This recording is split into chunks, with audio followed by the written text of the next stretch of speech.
উপলব্ধি করতে হলে আপনার অর্থটা জানতে হবে। অর্থ জানলে পরে আপনি দেখবেন আল্লাহকে আপনি চাক্ষুর সামনে পাচ্ছেন ইনশাআল্লাহ তাআলা। আপনি হতাশ হয়েছেন, হতাশা দূর করার জন্য সূরা আছে কোরআন। বিপদে পড়েছেন, বিপদ দূর করার সূরা আছে কোরআনে। আপনার রিজিকের সমস্যা কাটানোর সূরা কোরআনে আছে। কোনো হাজতের প্রয়োজন, সূরা ইয়াসিন, হাজতের সূরা চলে আসে।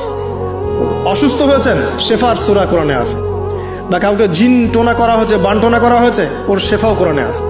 এমন কোনো বিষয় নাই যেটা আল্লাহ রাব্বুল আলামিন কোরআনের মধ্যে নাজিল করেন নাই। ব্যবসা করতে চান, কোরআন কথা বলবে, ঠিক আছে?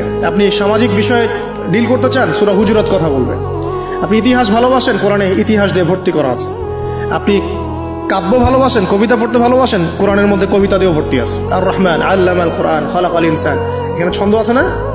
প্রত্যেকটা ছন্দ, ওয়ান নাজমি ইযা হাওয়া মা দাল্লা সাহিবুকুম ওয়া মা গাওয়া ওয়া মা ইয়ানতিকু আনিল হাওয়া, ছন্দ আছে না?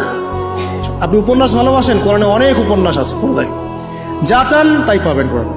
এক কথায় আপনি আল্লাহকে পাবেন কোরআনের মধ্য দিয়ে। তো কোরআনের সাথে যার সম্পর্ক যত বেশি, আল্লাহর মারিফত সে তত বেশি পাবে ইনশাআল্লাহু আযজা ওয়া জাল।